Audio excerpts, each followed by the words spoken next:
Greetings, salutations, we're back looking at more Scooby Doo films. In this case, looking at the third film, in some of the ones from the 1999 and the 2000s.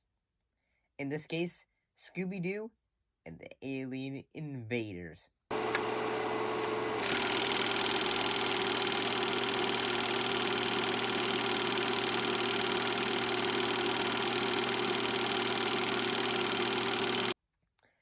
Well, what happened in this? Well, after, say, the gang end up, their van basically, crashing after seeing a UFO sighting.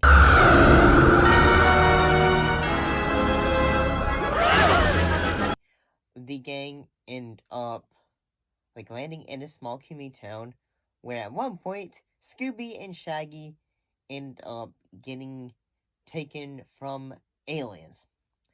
And have to spend the rest of the film trying to feel wait, is it aliens? Is this just not? Or what is going on here? And all that. While at the same time, Shaggy and Scooby meet two new ladies. In this case, Crystal and Amber. I'm Crystal. What's your name? Norval. Norval? But, everybody calls me Shaggy. And that's Scooby Doo. Whoa, groovy names. Groovy? Crystal, you're talking my lingo. What's special about this film was that this film is the last film to use Cel Animations, as starting with Scooby Doo the Cyber Chase. The films would later use digital ink and paint. So I gotta say, looking back at it, yes, even though this one's the Cel Animation of it, you can see, it still holds up. The animation for this one is still, in a way, woo, really good. Well, come on in. Cool. Interesting.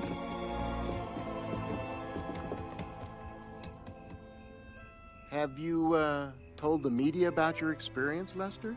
Oh, yeah, number of times. But they think I'm some kind of nut. Uh-huh. And honestly, and yes, this one is not as, this one's not a horror film, horror one like the previous two. Yeah, Witch's Ghost, it was, say, spooky, but not, or mostly in the vein, Halloween spooky, in a way. Whereas this one is more of a science fiction, romance with a bit of comedy in it. And I gotta say that this one was basically what if Scooby-Doo had, X-Files way. And I honestly kind of think, I hadn't seen this one in quite a few years, but looking back, I can honestly say, this one, looking back, I never realized this one was a favorite. So you think your friends are here already? We can't think of anywhere else they'd be. They could have at least waited for us. Well, you know how those two get when they're hungry. Huh? They're not here. Good morning. In my opinion. And honestly, one thing I also didn't think about when I was, watching these films, so as a child, each film in these, 3 films, Zombie Island, and as well as Witch's Ghost, and this one, each film is based around a specific character. Zombie Island was based off, Daphne, her having her show. Velma was in the second film, her knowing who Ben Ravencroft is. And this one, Shaggy and Scooby. And I one of the things that make this say okay is so Shaggy and Scooby fall in love. So you have some bit of musical elements, say Shaggy and Scooby having like a dream sequence about Crystal. Just us two, so groovy. Don't forget Scooby Doo. Groovy, our love will never be blue. And Amber, all that, and I'm feeling okay. This is adorable. It was really kind of adorable. I thought.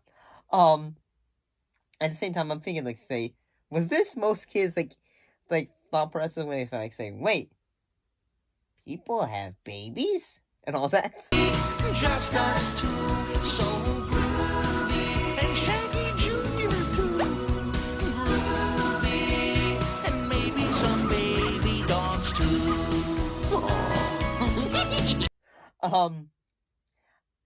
One of the things that I really like is especially like, say, the colors of like say certain elements of the film when Scooby and Shaggy are first being not interrogated but being about to be probed by the aliens, like the way they have like say almost like filters in a way when the aliens like like their vision slowly improves, stuff like that. Huh?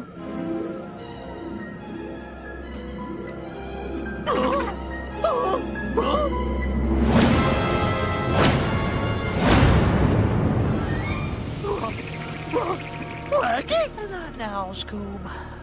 I gladly accept the position of food critic for your magazine. Like say, okay, that's really good. And yeah, like this one has a bit of a more, at the same time, yeah, it's a science fiction one. At the same time, it's also a bit more of a almost an adventure film, because whether it's like say them like talking to Lester and like him showing their paintings, and the sequence in which like they show like the desert sequence on top of his house, and like Shaggy and Scooby are like sleeping on the roof and all that. Wow, it's pretty groovy up here. Oh. Yep, it's nice, ain't it? Now you boys get a good night's rest. I don't think I've never realized this, but it's always pretty cool when Scooby and Shaggy have that moment of when they find love. It's like saying, oh, this is relatable, in a way. And this was also the final film with Mary Kay Bergman as the voice of Daphne, following her passing in November of 1999. And I think that, I mean, actually, no, I know this. I really like the film. I really do. Like, one thing I never realized this, especially growing up, was that actors that were in this film, such as Mark Hamill, was in this film. Playing charade now, Steve. So, you figured it out, huh? Wasn't hard. Well, it doesn't matter now. Why would scientists like you do this? Are you kidding? Do you have any idea how much gold is down here? And so is Jeff Bennett. Jeff Bennett played in characters like such as Lester and the fake like MP security man, and as well as Mark Hamill and even Kevin Michael Richardson.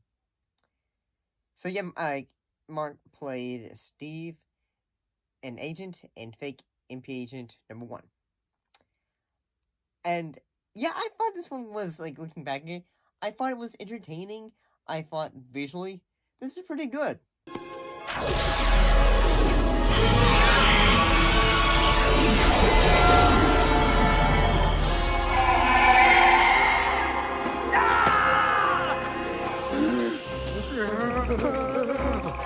Jinkies.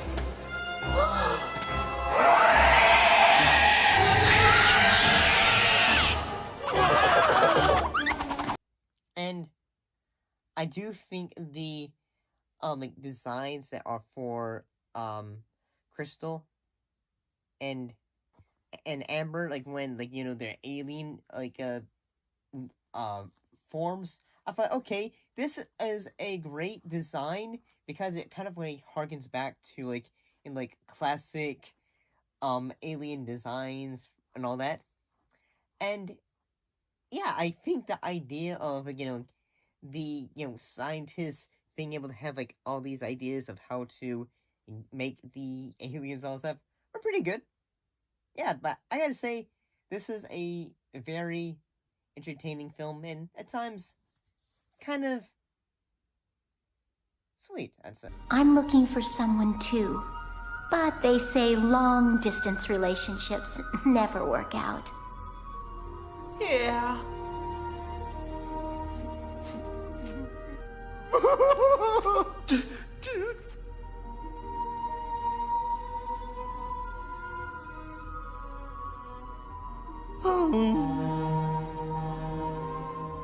Goodbye, Scooby. I'll never forget you. But yeah, it's nostalgic too. Yep. See you next time.